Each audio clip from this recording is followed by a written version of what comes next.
So we are here talking to Laura Davis. So there'll be two Lauras in this conversation. Do not be confused. This will be easy for me because I'm It so will bad be with easy, names. yes. You don't have to remember anyone's name. Thank And you. we'll just call you Hun. Yes, and the as we best. do. Yeah, that works for me. Laura, welcome to the show. Welcome to the Thank show. you. It's so good to Thank have you. you. I've been looking forward to this. So you were saying that there are some icebreaker questions that I asked that you dread. I told you this one is actually tailored for you, so I hope it's good. So you write books that have saved other people. What was the book that saved you? You know, it's an old book called On Becoming a Person by Carl Rogers.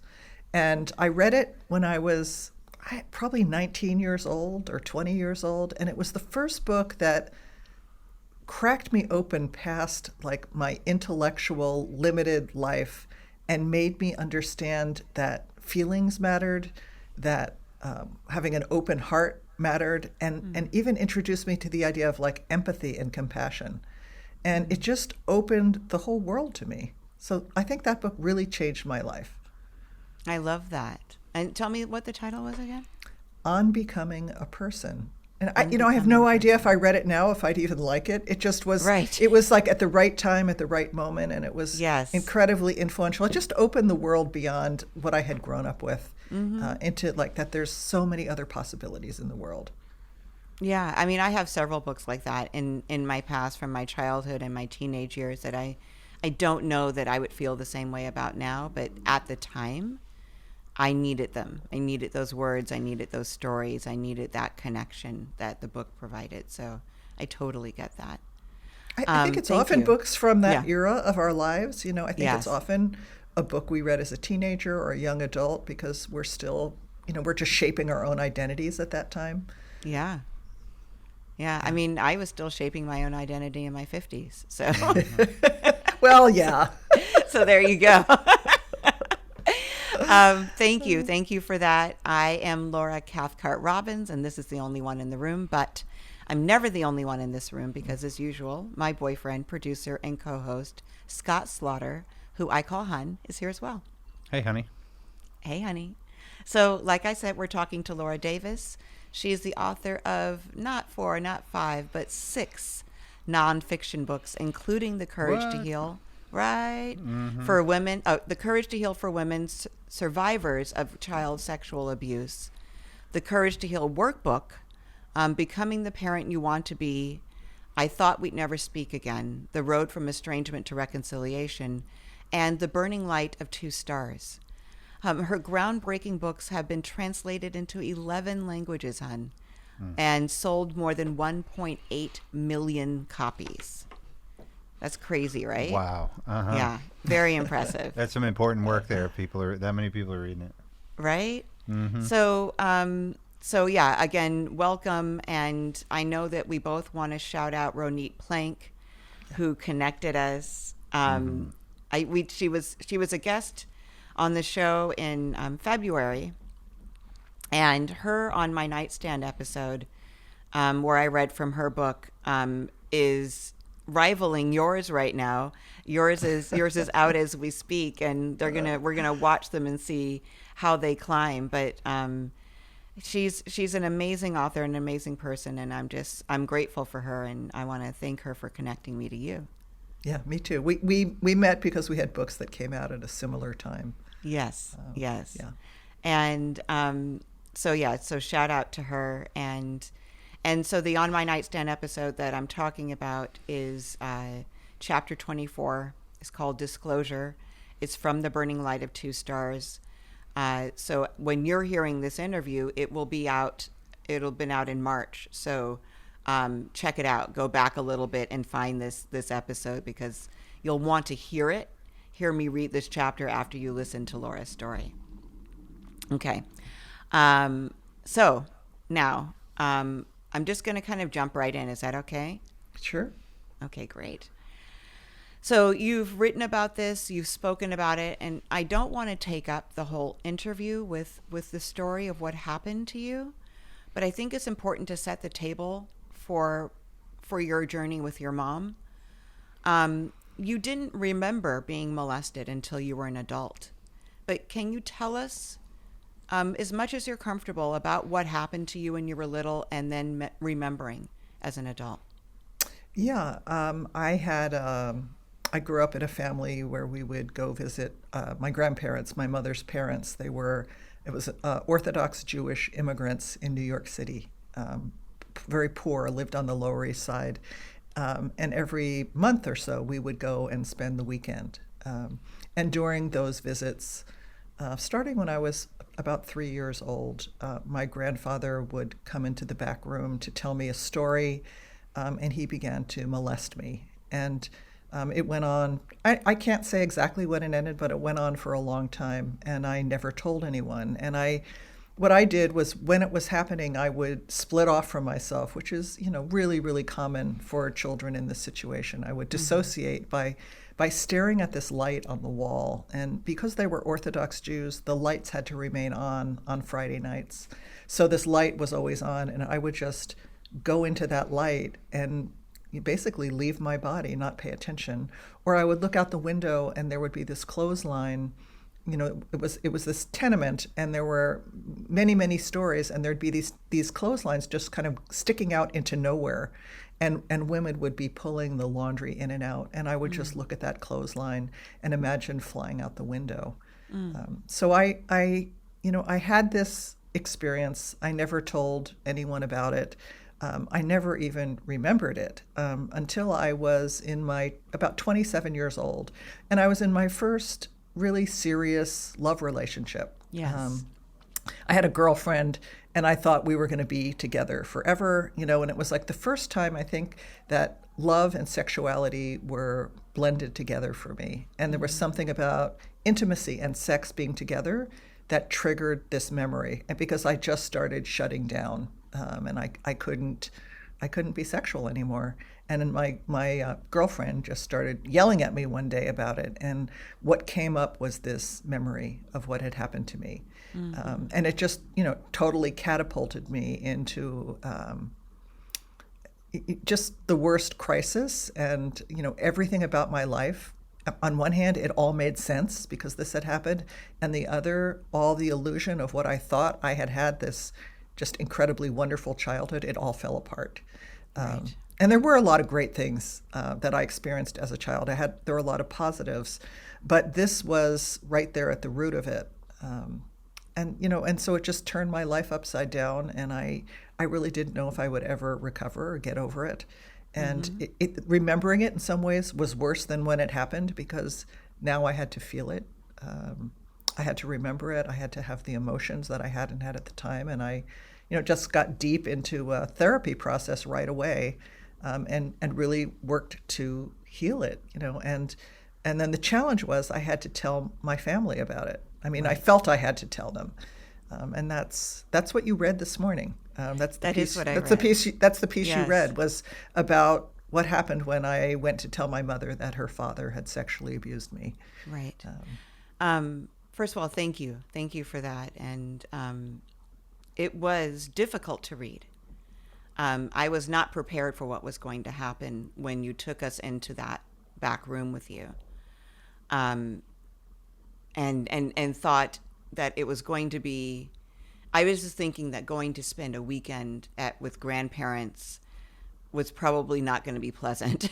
At least my experience of that were just like a lot of older people, and it wasn't much fun, and I had to behave in a certain way. So that's what I was prepared for with you walking into this.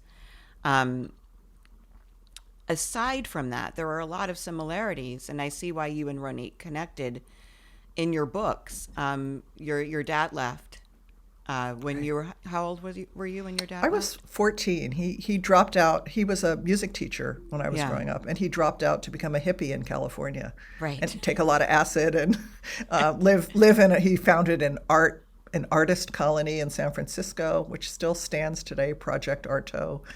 And Oh, wow. he became an artist, and he was a musician, and he just wanted to be free, I think, Right. was what he would say at the time. Yes. And For you, it's but- interesting because yeah. I idolized him, even though he abandoned us. Yeah. I blame my mother, who was the one who was still there, Yes. and he was my hero because he was this like cool hippie dad. I think that happens a lot with fathers and mothers anyway. I think that the dad, because he's not the one who stays and takes care of, in some cases, or it used to be typically that the dad didn't do that, and now it's much different. But that because I idolized my dad, who I didn't live with. I always held him in this esteem that was just, and I loved my mom too, but it was different. He was like the playful one, the fun one, the hero. And I feel like that was the case with many of my peers. But so he left when you were 14, and in Ronit's book, her mother leaves to join a cult, but you actually joined a cult. Right. I'm the one who joined the cult. Yeah. Yeah. When I was, my mother and I we always were like oil and water. And I think, my mother loved to be the center of attention. She was like the sun. And as long as I was like a little satellite orbiting around her and being the good daughter she hoped I would be, we got along fine. But as I reached puberty and adolescence, I started to become more of who I am today, which is, kind of a powerhouse of a woman, and with really strong ideas and feelings. And we started having incredible conflict, more than your typical mother-daughter. I have 3 kids, so I know what it is. We had more than your typical mother-daughter kind of conflict. And she really wanted to control my life, and I wanted to rebel. And it was also, it was the 60s and the early 70s, so there was a lot of that going on. Mm-hmm. And one of the things I did, I think in part to rebel, was I followed my brother into this life with a Guru Maharaji. I mean, this is a small part of my life because I started when I was 15 and I left when I was 21. And in some ways, I would say it provided a safe harbor for me, and a way to, it's basically a, middle finger to my mother as well. Right. Right. But it definitely, it gave me a protection, until it felt like this constraining life that I didn't want to be part of anymore. But I left so young that I felt like it, it's more like a colorful story now for me. Something that happened a really long time ago. Yeah. I mean, and that comes through in the book. It's not the reason the book is written. Unlike Ronit's book, because you're really talking about those formative years for her. It's all about those formative years. This is a piece of it. But it was really interesting to me, especially that you were so young. Yeah, and also, I included it in the book because I wanted to show, there's a lot about my mother's failures and a lot about how she betrayed me in such a deep way. But I also wanted to show that I was a really difficult daughter, So I tell the story about how one time I was living in this ashram in San Antonio, Texas, called the City of Love and Light. And I was making breakfast for like 140 people. And I got up one day and I just wrote her a note and I just said, I just want you to know that you're not my real mother and Dad is not my real father. Guru Maharaji is my father and his mother, Mataji, is my real mother. You are just my earthly parents, and thank you for giving me life so I could practice this precious knowledge. So when I found that letter, after my mother died and I was writing this book and I went through all my things and I found that letter I had written to her and I was like, oh my God. Yeah, that letter's in the book. I was difficult. Yeah. I think I was a challenging daughter for sure. Definitely. Well, and I like that you put that in there. I think it did give it a little bit a balance, of you're not just villainizing your mother completely. There was a tit for tat going on. I never wanted to villain. It was very important to me not to villainize her. One of the reasons it took me 10 years to tell this story is that, at first when I had people reading it, they call them beta readers, like tester readers. Yeah. And I would say, how do you feel about the mother? And they'd say, oh my God, she's so difficult. Like, oh my God, I'm glad she's not. And I knew that was not where I wanted to be. So I had to keep humanizing her and really bringing out her positive qualities, her humor, her humanity, she was an actor. I brought out a lot of the positives about her. I didn't cut the negatives. And then I really had to make myself more vulnerable and show my underbelly. And at the end, I knew I was finished after 10 years because people would say, well, on this page, I hated your mother and I loved you. And then on this page, I hated you and I loved your mother. And then I knew, okay, I'm done. She reminded me of Debbie Reynolds' character, which is actually Debbie Reynolds, in Postcards from the Edge. Did you see that movie? Yeah, I did. And she's like this really colorful center of attention, well-intentioned, but there was the self-centered part of it was just almost laughable. And so when I was reading, I kept thinking of that character. Yeah. So I wasn't hating her. I was very much captured by her, for sure. So I wanna then go to, you've told your dad about what happened to you. This is when you're 27, right? Yeah. And you told him first, and you are faced with the idea of telling your mom, who lives across the country. But you don't want to tell her. You're avoiding it actively, which means you avoid talking to her altogether, right? Right. So tell me why it was so hard to tell her. My parents were so opposite in many ways. I mean, it's kind of, they actually would say they had a good 23 years together before they divorced, but they were so completely different. And when they split up, they went in like opposite directions. And the thing about my father, I think one of the reasons he was my hero for a long time was that whatever I did in my life, he supported. Like when I joined the ashram, he was like curious, and he actually came to visit, and he thought about, getting initiated himself, and he just was interested in everything. And I always felt like he wanted to support me. And my mother criticized everything I did, unless it was like on her pathway of like getting straight A's or getting, I at one point when I was a teenager, I got a full scholarship to go to Wellesley College, and I didn't go. I joined the ashram instead. I mean, that was just like the ultimate betrayal from me to her, she would say. But she looked at every choice I ever made as something I was doing specifically to hurt her, to wound her. It was all about her. So I was dreading, when I told my father, I just never forget, the look on his face, it was so many things crossed his face, like grief, rage, shock. And then he just looked at me, he said, I always thought he was a bastard. And for me, that was like the best response I could have gotten, was he believed me, which was so important. And he was my ally, and he remained my ally for all the years that this was dominant in my life, which, went on for a number of years. Yeah. And my mother, first of all, it was her father I was talking about. Right.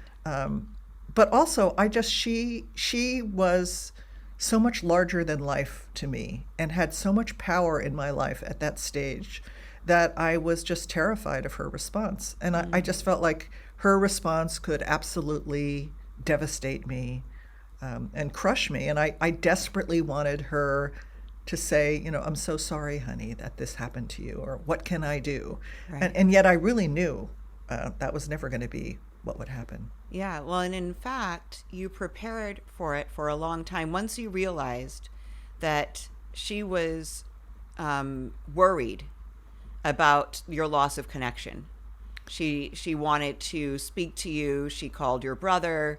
She was panicking. Yeah, she called your dad, I think, as well. Mm-hmm. And that she was going to show up on your doorstep if she didn't hear from you. So you knew that you had to, well, you didn't have to, you chose to tell her over the phone. And you prepared with your therapist for that, right? Mm-hmm. And I think, did you like role play different scenarios? Yeah, we talked about all the different things that could happen, and how I could, stay grounded, and really to get clear about what was the bottom line of what I wanted to say, right. Or what I wanted to ask for. I this was decades ago, so I don't remember what those things were. Yeah. But yeah, we prepared for, different responses, and, but once I got on the phone with her, I just started, that being an adult just started to fade away, and I started to just go back in time to being a powerless child. Yeah, yeah, and you hear that. You write that so beautifully in that chapter, because you take us right back there with you. Yeah. And I was reading it feeling very small, waiting for that loving response, which she seems to give you at first when she doesn't know that it's her father.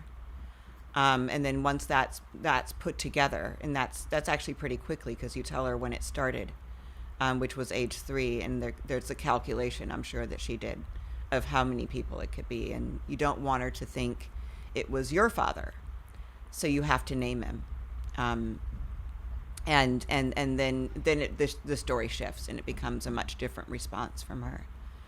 Yeah, I mean that the reason that was such a pivotal scene for me to include in the memoir was that was kind of the last straw. You know, I mean, we'd had you know, when I came out to her as a lesbian, she said, "You've confirmed my worst fear about you," and she was always a drama queen, and she was always, you know, there was always this incredible tension, and I definitely moved from New Jersey, where I grew up and where she lived, to California, largely to put 3,000 miles of distance between us. I mean, that really motivated me. I felt like I needed to get away from her to be able to establish myself as an autonomous, separate adult. Right. But that moment where she betrayed me, you know, and Yes. basically chose her dead father over her living daughter, that really broke us apart and Yes. led to, you know, a 7-year estrangement. And I, you know, the other thing was, within a year, I was writing my first book with my colleague and friend Ellen Bass, The Courage to Heal, which was the first book about how to heal from child sexual abuse. And, you know, when that book came out, I was only 31 years old. And it took off. It became this underground bestseller, and it was just passed from woman to woman. From therapists were handing it out to their clients, and it really cracked open this topic in a way that hadn't been before, because people had been telling their stories, but no one had written anything about, if this happened to you now, how do you heal? And so it was groundbreaking. It was the precursor of Me Too, and it was built on many of the things, the breakthroughs that had come before us, but we were in the right place at the right time to deliver this message. And the book just became this phenomenon, and it further deepened the rift between my mother and her whole side of the family, because from their point of view, not only was I telling lies, you know, about my grandfather, but now I was doing it on national TV. Yes. And so it led to just a really painful period of time where I gained the world and I lost my family, and I was still in the throes of my own healing process at that point. And it was just a really challenging, probably 5 or 6, 7 years until things changed again. And I think, you know, one of the reasons I wrote this memoir, in the front I have an epigraph, and it says, "Every time I look in the rearview mirror, the past has changed." It's by the writer Deborah Fruchet. And, you know, when I look at this story, you know, we're talking a lot about the early part of it, but for me that feels like such ancient history. And in terms of my relationship with my mother and that horrible moment of betrayal, we had a long history after that, you know, until I ended up with her at her deathbed. So, you know, taking care of her at the end of her life. So I think what I've learned is that you never know how things are going to end up. If you had told me at 27 that I would end up taking care of my mother with dementia at the end of her life and making that choice, I would have looked at you like you were just so insane. You know, it didn't look possible then. And when you're reading the book, it doesn't look like it's going to be possible. Somewhere in there, and tell me if I have this wrong time-wise, but when is your cancer diagnosis? Because it's while you're estranged from your mom, is that right? No. Oh, no, it's no, later. It was way later. Yeah, it's been 50. I got cancer at 50. Okay. Yes. No, it was much later. I had a 10-year-old and a 14-year-old, and my mother and I were actually, you know, she was really supportive during that time, and I think it actually was, we had already done a lot of reconciliation work before I had cancer, but I think the way she responded to my cancer was great for me, because she didn't take it over. Yes. She had taken over everything. You know, everything became about her. She never did that with my cancer, and she was appropriately supportive. Yeah. And I think and also, you know, having cancer and facing mortality cracked me open in some new ways. I think Yeah. becoming a parent had really had a huge impact on both of us wanting to try to see if we could have any kind of healing after this devastating estrangement we'd had. There was just something about the two of us where there was just a bond. I think Yeah. mothers and daughters are bonded, and we both kept trying to find our way back to each other. And it was a very rocky, tumultuous, dramatic path, with a lot of successes and failures, and like we'd get reestranged, and Right. everything we said could be a trigger to each other. And it took many years to get to a point where I write about this, that there was a moment when she was visiting California regularly, when I had produced these grandchildren that she wanted to see. She would come for a few months in the winter, and she did that for a number of years. And at first, I really didn't want her to come. But then, as the years went by, she said something I thought was really true. She said, unless we spend time together and create some new history, all we'll have is this terrible past. And I thought that was, not at the time, but Right. now I think she had a lot of wisdom. And so she just planted herself in my town of Santa Cruz. She would rent a place on her own. She had her own friends, her own activities. She was like a super busy, doer Yeah. kind of person. But we would start to, do things together, go to the movies, play cards, be with the grandchildren. And it started to build some new tendrils of connection. And that already was established by the time I had cancer. Right. So I think there was already a basis for a relationship, and it actually brought us closer together. Yeah, and what I think the reason I think I was mixed up was because I think and I could be mixing this up too, but I think there was a period, a small period of estrangement, where she wasn't visiting, or she had sent something for the kids, and anyway, it doesn't matter. I'm remembering something else, but this is what I was struck by around that period of time, was how full her life was back east. That she had somewhere to go. It sounded like almost every night, and like a community that she was a part of. I'm doing this, and that she was so active and so busy, and that she took it upon herself to rent her place. You weren't put out when she came to visit. She really did have a life that she had established out there. So there was this relationship without you needing to take care of her, which is often the case when someone's family comes to visit. It's all on you to tend to their needs. And it sounded like you were spared that for a while. Yeah, I mean, sometimes it was hard to even see her. She was so busy. Right, and right, it was yeah. sort of like she said, I'm coming out here, Laura, to get close to you and your family and my grandchildren. And then she'd be Yeah. like too busy to see us. It was, Right. Or she would come for dinner, and I'd invite her for dinner, and like halfway through dinner, she'd go, I've got another date. And she'd Yeah. take off. I mean, would it do was that like, we would exit. just laugh, It's like, okay. When she got bored, she would exit as well, Yes. right? Or Yeah. actually, when she wasn't getting enough attention. It was Which a can lot be of it, I boring. think. Yes, it could be boring. Yes.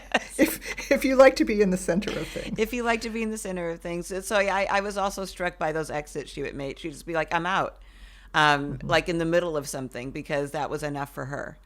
And you were always lovely in letting her go, and you wrote about that. So I want to talk now about her announcement that she was moving to California Yeah.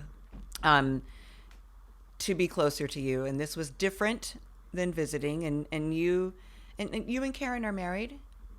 We're actually not. We're domestic partners. Your We're not domestic married. partner. So Yeah. you and your domestic partner and your kids have this really like full life there that you seem to really love.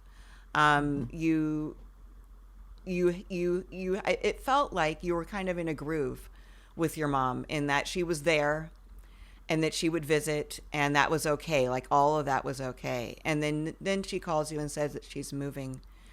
And I just wanted to talk about how you prepared for that, prepared for her arrival. Not literally the day that you put everything in her place, but emotionally how you prepared. Well, that every story has an inciting incident, which Yeah. is sort of what kicks the story into motion. And that phone call is the inciting incident, because it comes out of the blue. I mean, she doesn't ask, she announces, Yes. I'm moving to California. I'm moving to Santa Cruz for the rest of my life, and I've put my place on the market. And she was 80 years old at the time, and I was seeing some early signs of dementia. I mean, she said nothing was wrong with her, just normal aging, all this, but I was already seeing this, and I was just blown away, and I was kind of horrified, like that my whole life was going to collapse if she came. And I had always told my brother, who lived in Arizona at the time, you take mom, I'll take dad. When they get old, I'll take care of him, you take care of her. But, of course it didn't work out that way. And there was part of me that was dreading her arrival, and I was very, very anxious about it and Yes. freaking out. But there was also another part of me that I think maybe a deeper part that was hoping that maybe her arrival and this possibility of being with her for the rest of her life, that maybe we would be able to heal our relationship the rest of the way. That we had come to this kind of détente, I would call it, where we had this relationship that worked. It had a lot of rules, a lot of boundaries. It was not intimate. I never showed her my inner world, and I didn't know her inner world. It was functional. And it was a big thing we achieved, but it only went so far. And it relied on distance between us. Yes. And I didn't know what would happen without that buffer of distance. And yet part of me longed for the possibility that maybe I would be able to finally love her without reservations. And I think there was a part of me still holding out for that and wanting that. And so I had to reconcile these two parts of me, the one that was, and then there was the dutiful daughter. Yes, I had you to write think about her a about lot. like who do I, whether she betrayed, there was this big betrayal in the past, who do I want to be now as a fully adult woman? Like the incest, the sexual abuse had been really laid to rest decades earlier. I mean, we don't ever completely lay these things to rest, but it wasn't part of my identity anymore. It was something I had healed and dealt with and moved on from.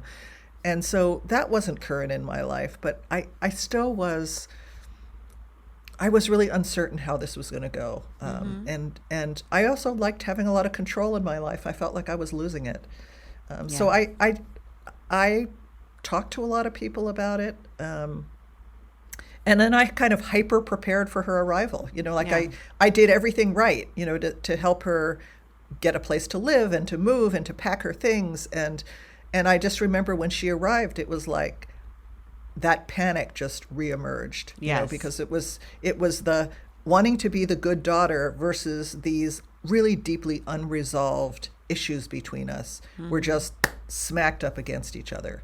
Sure. And really the story I tell in The Burning Light of Two Stars is, the main story is what happened from the day of that phone call until her death.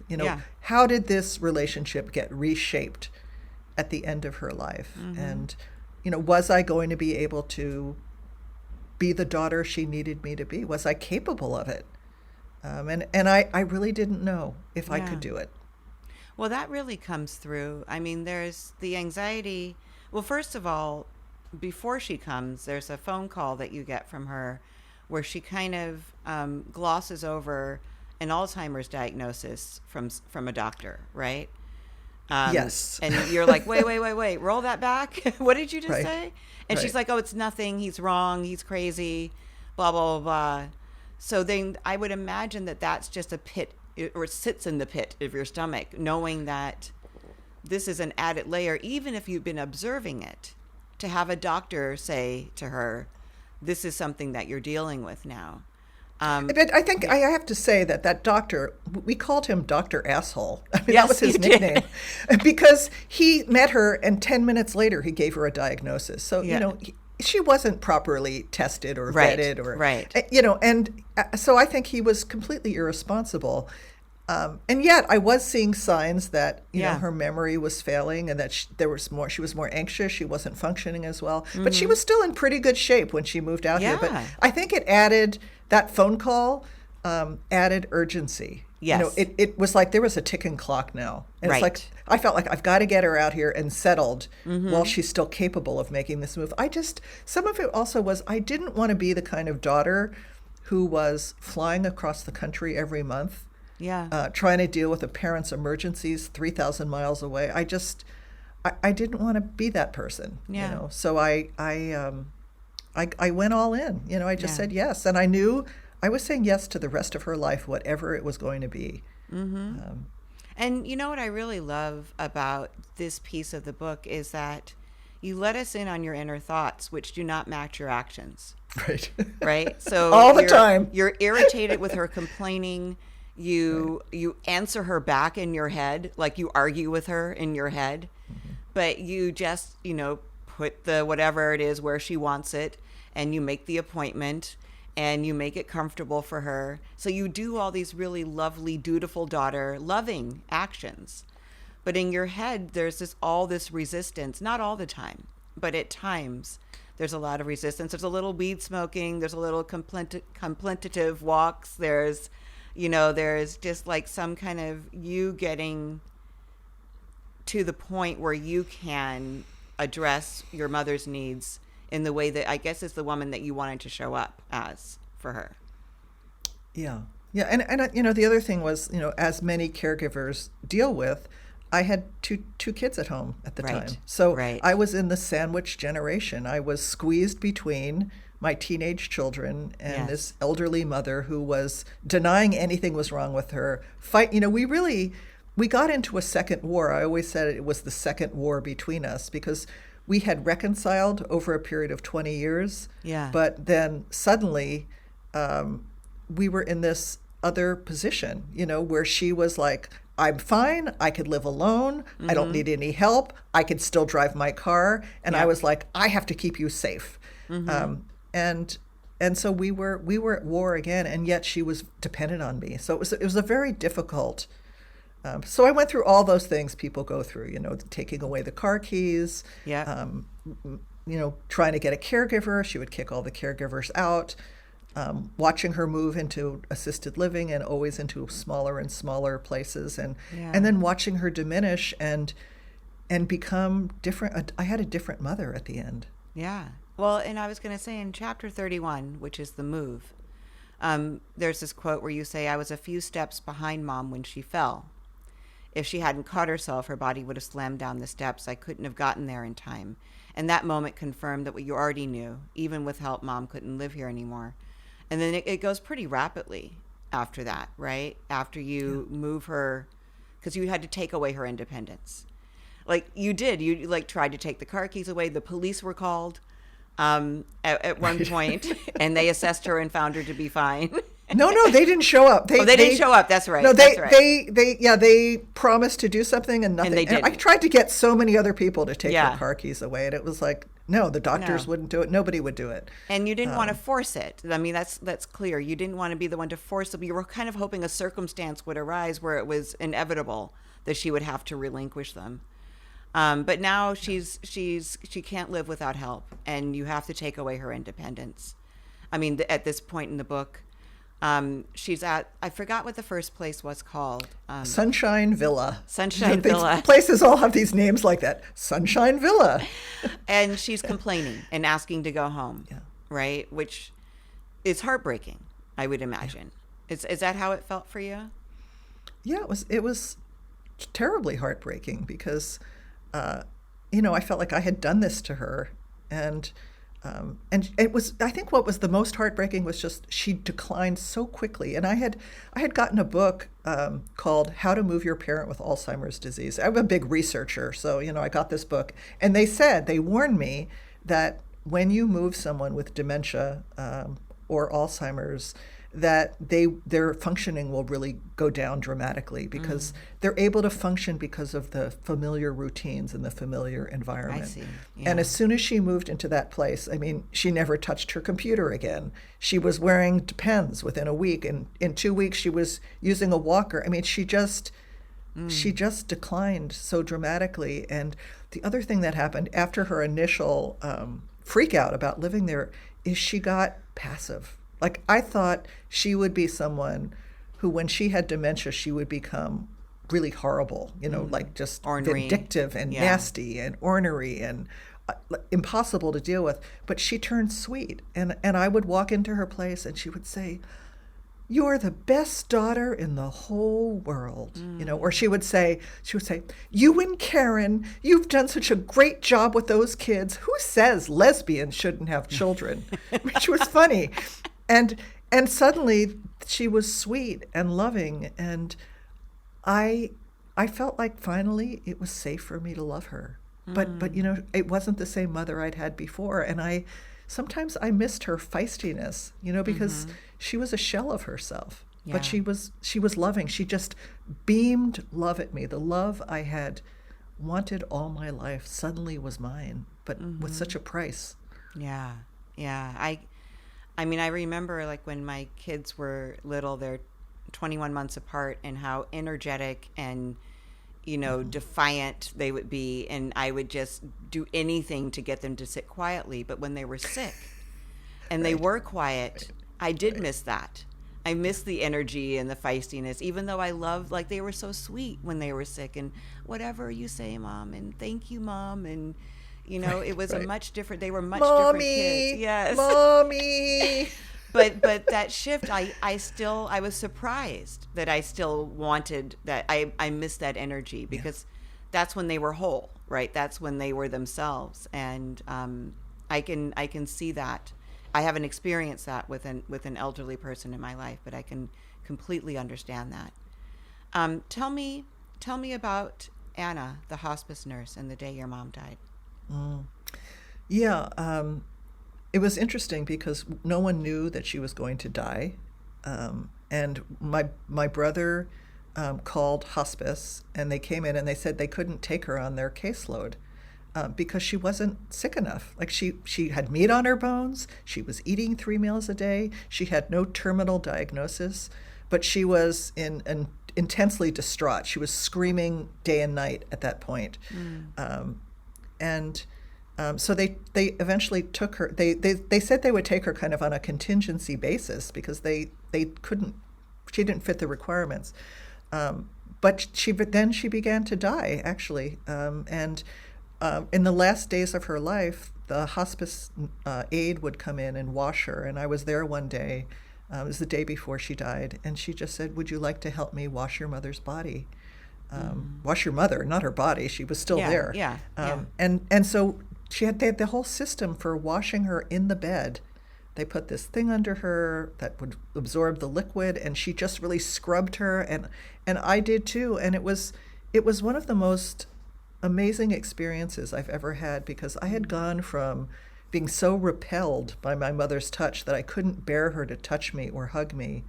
And here I was at the end of her life, just tenderly caressing her body with so much love. And for me, it symbolized this unbelievable transformation that I never thought could happen. That I would feel such tenderness towards her and want to be so intimately connected with her during her death. Yeah, that's a really beautiful moment in the book. I got warm with emotion while I was reading it. You write it really beautifully. And did she die the next day? She died the next day, right? Yeah, she died, I think it was the next day or the day after. Yeah. I'd have to go back and read it again myself. But it was right at very much at the end of her life. End. So and then at the end, I said to her, the last thing I said is, "Would you come back and do it again after she dies?" Yes. Yeah. So we washed her body after death as well. So as you mentioned, it took you 10 years. You took 10 years with that book, right? Yeah. And sifted through different stages of your own emotion about your mother. I would imagine, from my own experience in writing a memoir, that writing some of the earlier stuff was probably, well, for me, the earlier stuff, like a lot of that stuff, like you said, I had healed before I wrote about it, so I wasn't actually in it. But it was like visiting with a friend, almost like, oh yeah, I remember this and I remember that, even though it didn't impact me the same way.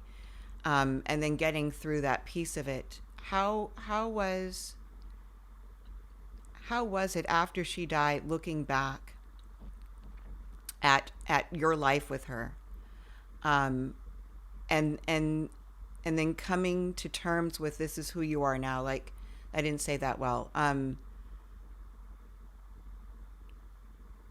I know you'd forgiven her along the way. You hear that. Well, is that right? I should ask you that. Did you forgive her? Yes. I mean, Yeah. I think forgiveness is complicated, but yes, Yes. I would say I had. I was able to see her from a much vaster perspective, not just as my nemesis or my antagonist, but I was able to see the whole run of her life and her context and the epigenetics of trauma that had been passed down the family line. Yes. And that this man was her father, and that she grew up poor, and that the expectations of women. And I just saw her as a full being in time and space, separate from being my mother who disappointed me. So yes, I think that was the root of being able to forgive her. And was there any particular chapter that was harder to write than the others? Well, the one you read on the nightstand was incredibly difficult to write. Disclosure, that was really hard. And it was interesting because at first I wrote it and she was just evil, pure evil. And I was working with a writing coach, Joshua Townsend, and he said, I want you to go back and write it as if she had said all the right things to you. So I wrote, and that was really hard. I sobbed as I wrote that. And when I looked at it and I wrote that, I realized that actually I had held it as just this horrible phone conversation, but the reality was there had been those moments of kindness in it. Yeah. So him giving me that exercise enabled me to write the scene in a much more multi-layered, complicated, emotional way, where you just see her struggle to want to support me, but then not to be able to, instead of just this barrage of, denial. Yeah. No, I mean, and it's, like I said, in reading that chapter, you are taken, like, you go with you and you're like, okay, she did say the right thing, so this is good. And then you could, you're narrating for us. You felt safer to say the next thing, or to hear what she said. And I think, you have to obviously read the whole book to understand the complexity of your relationship and who she was, and everything that you just said, how she grew up, what she grew up with, what she might have or might not have encountered during that time period. And then, being a mom is it's complex all on its own. It's fraught with complexities, I think. And I think, anybody who themselves suffered trauma, childhood trauma, that doesn't pass that along to their children, I don't know how that doesn't happen. Like, I don't know how you don't pass that along. The fact that people don't is really amazing to me.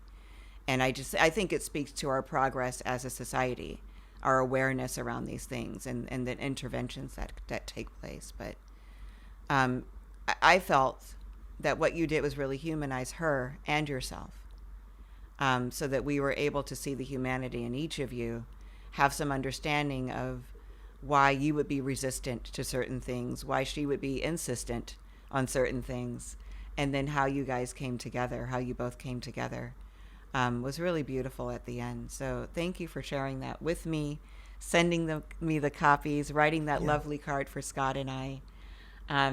Tell me where it is that people can find you. Everything about me is on my website, lauradavis.net. I teach writing online all around the world. And everything there, you could find out about the book. You could read the first 5 chapters for free, learn about all my workshops and everything like that there, lauradavis.net. On Facebook, I'm at The Writer's Journey, and on Instagram, Laura Sari, Sari Davis.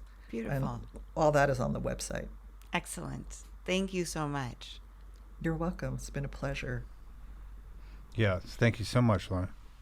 I'm Laura Davis, and I'm the only one who took care of my elderly mother after she betrayed me.